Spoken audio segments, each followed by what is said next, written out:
17व्या लोकसभेसाठीचं बिगुल वाजलेलं आहे। 11 एप्रिलला महाराष्ट्रातल्या 7 जागांसाठी मतदान होईल। 18 एप्रिलला महाराष्ट्रातल्या 10 जागांसाठी, तर त्यानंतर 25 एप्रिल आणि 23 एप्रिल आणि 29 एप्रिलसाठी अनुक्रमे 14 आणि 17 जागांसाठी मतदान होईल। अंतिम मतमोजणी अख्ख्या देशभरात 23 मेला होईल।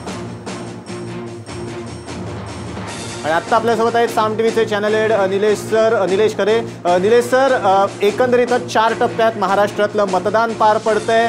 17व्या लोकसभेसाठीचं बिगुल वाजलेलं आहे। आता याच्या पुढे रणधुमाईचं चित्र कशा प्रकारे असेल?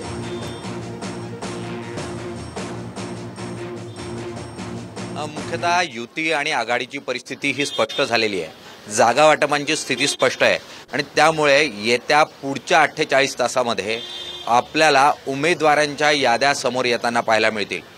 पहिली यादी ही काँग्रेसची सोमवारी म्हणजे उद्या आपल्याला येताना पाहायला मिळू शकते। साधारण 12 नावांची यादी जी आहे ती काँग्रेसच्या माध्यमातून आपल्याला समोर येताना पाहायला मिळेल। मुंबईमध्ये पहिल्या टप्प्यामध्ये मतदान होईल अशी शक्यता या ठिकाणी दिसते, कारण 7 जागा दाखवण्यात आलेल्या आहेत। 7 जागांपैकी 6 जागा ज्या आहेत, 6 जागा या मुंबईतून निवडून येतात। त्यामुळे मुंबई आणि ठाणे या जर मतदारसंघांचा विचार केला तर पहिल्या टप्प्यामध्ये मुंबईमध्ये निवडणूक ही पार पडू शकते। अद्याप चित्र स्पष्ट झालेलं नाही की मुंबईमधल्या त्या जागा असतील की नाही, मात्र जागांची संख्या लक्षात घेता मुंबईमध्ये पहिला टप्पा होईल अशा स्वरूपाचं चित्र जे आहे ते पाहायला मिळतंय। दुसऱ्या टप्प्यामध्ये म्हणजे 18 एप्रिलला 10 जागा दिसत आहेत। 10 जागांमध्ये मुख्यतः विदर्भ हा या जागामध्ये समोर येताना पाहायला मिळू शकतो। साधारण 11 जागा या विदर्भातून येतात आणि या ठिकाणी या 10 जागा विदर्भातल्या समोर येताना आपल्याला पाहायला मिळू शकतात।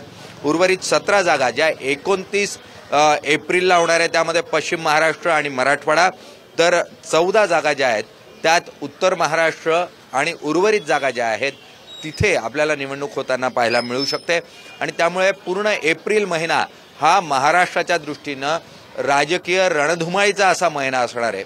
भरपूरसा वेळ हा राजकारण्यांना मिळणार आहे, कारण 4 टप्प्यामध्ये निवडणूक झाल्यामुळे जास्तीत जास्त सभा करणं, सर्व प्रतिष्ठित आणि प्रमुख नेत्यांना मतदारसंघामध्ये जाणं आणि तिथे आपल्या कार्यकर्त्यांना आणि मतदारांना आपल्या पक्षाकडे आकर्षित करण्याचा प्रयत्न जो आहे तो होताना पाहायला मिळेल। आणि त्यामुळे मुबलक असा वेळ हा प्रत्येक राजकीय पक्षाजवळ इतकाच नाही तर उमेदवारांजवळ या ठिकाणी आपल्याला पाहायला मिळेल। मुंबईमध्ये मात्र पहिल्या टप्प्यात जर मतदान झालं तर साहजिक आहे 15 ते 20 दिवस इतकाच काळ हा प्रचाराचा हातात येताना आपल्याला पाहायला मिळेल। आणि त्यामुळे हा शेवटचे 15 दिवस जे आहेत मार्च महिन्याचे हे रणधुमाळी जास्त तापवणारे आपल्याला पाहायला मिळतील। साधारण 25 तारखेपर्यंत उमेदवारी अर्ज जो आहे तो मागे घेण्याची तारीख आहे आणि त्यामुळे 15 मार्चपासून ते 25 मार्चपर्यंत वातावरण तापताना पाहायला मिळेल। तर एप्रिल महिन्याच्या अखेरीसपर्यंत महाराष्ट्रातलं राजकीय हे वातावरण तापलेलं आपल्याला पाहायला मिळेल। नक्की निलेश सर, गेल्या आपल्याला आठवत असेल टर्ममध्ये 3 टप्प्यात मतदान पार पडलेलं आणि यंदा आपल्याला मिळत आहेत 4 टप्पे। त्याचप्रमाणे देशात 9 टप्प्यात पार पडलेलं यंदा मिळत आहेत 7 टप्पे। एकंदरीतच हा कालावधी वाढलेला आहे। आपल्याला आठवतंय की 16 मेला गेल्या टर्मचा रिझल्ट होता, यंदा 23 मेचा आहे। हा कालावधी आता कशा प्रकारे युटिलाइज केला जाईल आणि विशेषतः हॅपनिंग कालावधी कुठला असेल या सगळ्या रणधुमाळीत?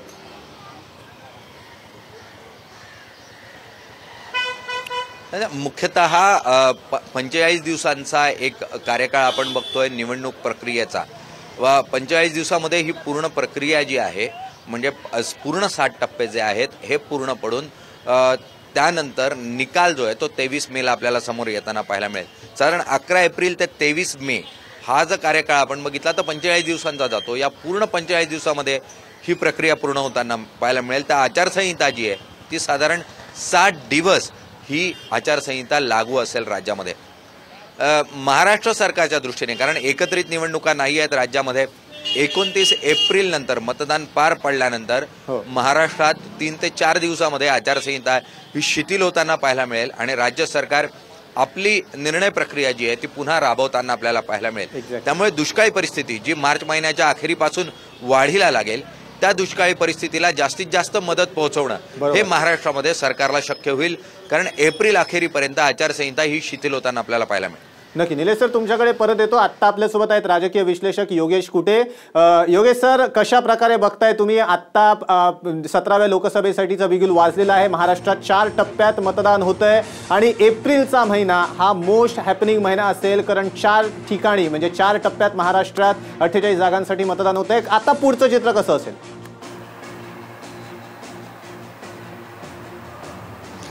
मला वाटतं गेले अनेक दिवस राजकीय पक्ष आणि मतदार या तारखांची वाट पाहत होते आणि महाराष्ट्रामध्ये पहिल्यांदाच 4 टप्प्यांमध्ये असं मतदान होतंय. यापूर्वी एक विदर्भ मराठवाडा हा एक टप्पा आणि दुसऱ्या टप्प्यामध्ये पश्चिम महाराष्ट्र मुंबई असे टप्पे आपल्याला पाहायला मिळायचे. पण 4 टप्प्यामध्ये इलेक्शन होत असल्यामुळं नेत्यांना हा पुरेसा कालावधी प्रचारासाठी मिळणार आहे. प्रशासकीय यंत्रणेवर जो एकदम ताण यायचा किंवा नक्षलाईट एरियामधनं जे पोलीस फोर्स हलवण्यासाठी जो वेळ लागायचा तो वेळ आता पुरेसा मिळू शकेल आणि अतिशय चोख बंदोबस्तामध्ये अतिशय पारदर्शकरित्या ही निवडणूक प्रक्रिया पार पडू शकेल असं 4 टप्प्यामुळे तरी वाटत आहे. आणि सगळ्यात महत्त्वाची गोष्ट जी आहे की महाराष्ट्राचं जे राजकीय चित्र आहे ते आता बऱ्यापैकी स्पष्ट झालेलं आहे. युती होणार किंवा नाही होणार याची जी साशंकता होती त्याच्यावर गेल्या 10 दिवसामध्ये पडदा पडलेला आहे. आघाडीचं चित्र स्पष्टपणे आता तयार झालेलं आहे. फक्त मनसे आता निवडणुकीमध्ये उतरणार किंवा नाही हा एक जर महत्त्वाचा प्रश्न महाराष्ट्र राजकारणासाठी जर सोडला तर बाकी सर्व प्रश्नांची उत्तरं मिळालेली आहेत. राजकीय पक्ष आता आपापले जे उमेदवार आहेत ते उमेदवार निवडण्याच्या पाठीमागे लागतील आणि माझ्या माहितीनुसार निलेश सर आता जसे म्हणाले सोमवारी ही काँग्रेसची यादी आल्यानंतर त्याला प्रत्युत्तर म्हणून भाजप आणि शिवसेना यादी देखील पुढच्या 1-2-3 दिवसामध्ये येऊ शकते. नक्की. योगेश सर, आत्ताच ज्याप्रमाणे उल्लेख झाला की आचारसंहिता शिथिल होऊ शकते, कारण शेवटचं मतदान महाराष्ट्राचं राज्याचा जर विचार केला तर ते 29 एप्रिल आहे आणि त्याच्यानंतर दुष्काळी परिस्थितीसाठी काही ठोस उपाययोजना राज्य सरकारकडून उचलल्या जाऊ शकतात. कशा प्रकारे या संपूर्ण कालावधीचा 45 दिवसांच्या या कालावधीकडे तुम्ही बघताय?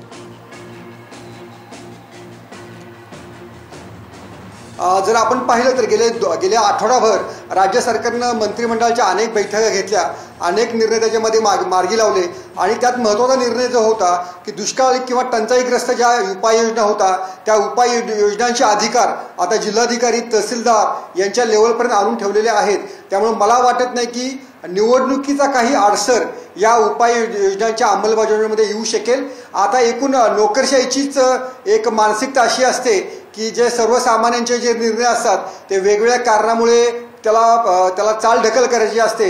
त्या चालढकल करण्यासाठी अशा आचारसंहिता बागलबुवा केला जातो. पण मला वाटतं जी रुटीनची जी कामं आहेत, जे टँकर पुरवायचे आहेत, चारा छावण्या उभ्या करायच्या आहेत, त्या कामांना या आचारसंहितेचा अडथळा येता कामा नये असं मला वाटतंय. पण अनेकदा काय होतं की जे काम न करणारी मंडळी असतात लालफितीच्या कारभाराची, ती मंडळी अशा आचारसंहिता बागलबुवा करू शकतात.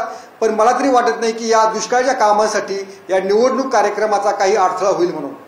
नक्की. योगेश सर, एकीकडे आता आचारसंहिता लागू झालेली आहे, मात्र दुसरीकडे महाआघाडी जी फॉर्म झालेली आहे त्याला कुठेतरी सुरुंग लागताना दिसतो आहे. काही जे घटक पक्ष आहेत, मग स्वाभिमानी असतील किंवा इतर असतील, यांचा एक कल जो आहे तो स्वबळाचा आता दिसतोय. आता पुढचं राजकीय चित्र कशा प्रकारे असेल?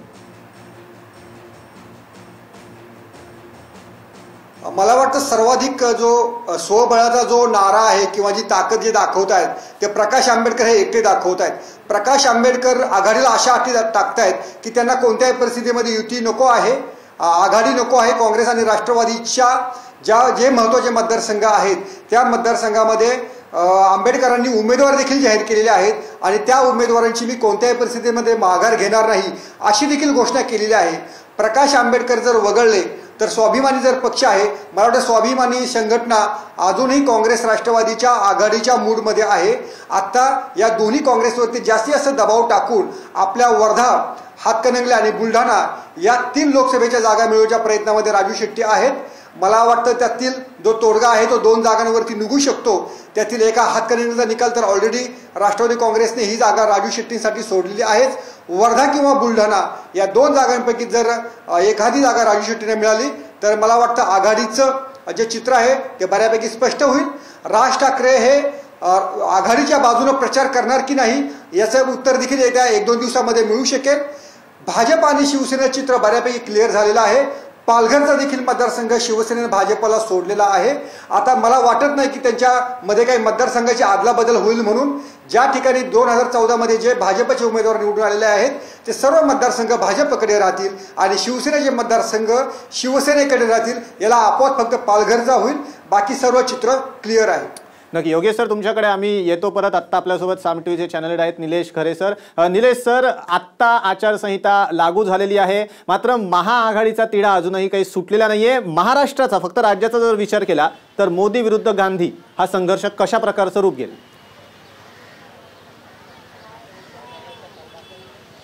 मुख्यतः युती झाली ही देवेंद्र फडणवीस किंवा अमित शहा आणि ठाकरे यांच्या पातळीवरची ही युती आहे। स्थानिक कार्यकर्ता किंवा शिवसैनिक याची भाजपच्या स्वयंसेवकाबरोबरची ची युती जी आहे ती झाली आहे का, त्यावर अद्याप प्रश्नचिन्ह आहे। त्यामुळं खालचा जो शिवसैनिक आहे तो कुठे राष्ट्रवादी काँग्रेस आणि काँग्रेसला मदत करेल का, ही भीती जी आहे ती शिवसेनेत आणि भाजपमध्ये, हा एक मुद्दा। दुसरा मुद्दा, 4 टप्प्यामध्ये निवडणूक होणार आहे। जर आपण गुजरातमधल्या निवडणुकीचं चित्र बघितलं तर पहिल्या टप्प्यामध्ये जी मतदान झालं त्याचा जो एक कौल समोर येताना पाहायला मिळाला, त्यानंतर भाजपनं आणखी आक्रमक होत आदिवासी भागामध्ये जास्त मतदार हे भाजपकडे यावे या दृष्टीने विशेष असे प्रयत्न केले। त्यासाठी आर्थिक गणितं रचली गेली, त्याच्यासाठी विशेष प्रचार केला गेला। त्याच स्वरूपामध्ये उत्तर प्रदेशानंतर महाराष्ट्र हे लोकसभेच्या दृष्टीने सर्वात महत्त्वपूर्ण राज्य आहे। त्यामुळे 3 ऐवजी 4 टप्प्यात मतदार होताना जर महाराष्ट्रातल्या एखाद्या टप्प्यामध्ये भाजप हा कमकुवत होताना पाहायला मिळाला तर भाजपला इतर टप्प्यांमध्ये जास्तीत जास्त मतं मिळावी या दृष्टीने प्रयत्न करताना भाजप पाहायला मिळेल। त्यामुळे मुख्यतः सत्ताधारी पक्षाला या ठिकाणी या 4 टप्प्यांचा जास्त फायदा होताना आपल्याला पाहायला मिळेल। त्यामुळे 4 टप्प्यांमुळे काय फायदा, तर निश्चितपणे एकीकडे शासकीय यंत्रणेला योग्य सुरक्षा व्यवस्था आणि व्यवस्था ठेवण्यामध्ये जर उपयोग होणार असेल तर राजकीय पक्षांना प्रत्येक टप्प्यामध्ये आपल्या मतदाराला आपल्याकडे आकर्षित करण्यामध्ये या ठिकाणी मदत होणार आहे। आणि त्यामुळे ज्या स्वरूपाची आखणी ही निवडणुकीची पाहायला मिळते त्यामध्ये राजकीय पक्षांना कसा लाभ होईल या दृष्टीने काही प्रयत्न झाले आहेत का, ही शंका जी आहे ती निश्चितपणे या ठिकाणी व्यक्त होताना पाहायला मिळते। आणि तिसरा मुद्दा जो सर्वात महत्त्वाचा आहे तो म्हणजे संजय राऊतांनी काहीच वेळापूर्वी आपल्याला जी मुलाखत दिली त्यामध्ये त्यांनी स्पष्टपणे संकेत दिले की या देशामध्ये कोणत्याही स्वरूपामध्ये एका राजकीय पक्षाची सत्ता येऊ शकत नाही, लोकसभा ही त्रिशंकू असेल असं युतीचाच घटक पक्ष उघडपणे सांगतोय। आणि त्यामुळे 300चा आकडा पार करू, राज्यामध्ये 45 खासदार निवडून आणू या ज्या वल्गना मुख्यतः भाजपकडून व्यक्त केल्या जात आहेत त्याला सुरुंग लावण्याचं काम त्यांचाच मित्रपक्ष या ठिकाणी व्यक्त करताना पाहायला मिळतोय। त्यामुळे या प्रमुख घटकांचा जर विचार केला तर ही निवडणूक ही अत्यंत चुरशीची आणि अत्यंत धक्कादायक असे निकाल समोर आणताना आपल्याला पाहायला मिळेल। सर, आणखी एक महत्त्वाचा प्रश्न की व्हीव्हीपॅटचा वापर हा या निवडणुकीचा एक महत्त्वाचा मुद्दा ठरणार आहे, केंद्रबिंदू ठरणार आहे, याकडे कसं बघताय? व्हीव्हीपॅटचा वापर होणार असला तरी व्हीव्हीपॅटच्या माध्यमातून तयार झालेली जी मतं आहेत त्याची पुनर्मोजणीमध्ये वापर केला जाईल का या प्रश्नावर अद्यापही स्पष्ट असं मत हे निवडणूक आयोगाने व्यक्त केलेलं नाही। जर एखाद्या मतदारसंघामध्ये एखाद्या पराजित उमेदवारानं पुनर्मोजणी करावी अशा स्वरूपाची मागणी केली आणि त्यासाठी व्हीव्हीपॅटद्वारे जे कागद समोर आलेले आहेत, जे मतपत्र समोर आलेले आहेत त्याची मोजणी व्हावी अशी मागणी झाली तर त्याची मोजणी होताना पाहायला मिळणार नाही। आणि त्यामुळे सध्या तरी व्हीव्हीपॅट हे फक्त एक दर्शनी स्वरूपाची पारदर्शकता निर्माण करणारं निवडणूक आयोगाचं एक तांत्रिक माध्यम आहे असं म्हणायला काही हरकत नाही। अद्याप त्याला संविधानिक पातळीवर कोणतंही शिक्कामोर्तब झालेलं नाही। आणि त्यामुळे जोपर्यंत व्हीव्हीपॅटच्या माध्यमातून आलेल्या मतमोजणीला मान्यता मिळत नाही तोपर्यंत व्हीव्हीपॅट हा फक्त चर्चेचा विषय असेल, त्यातून ठोस असे परिणाम काही येताना पाहायला मिळणार नाही।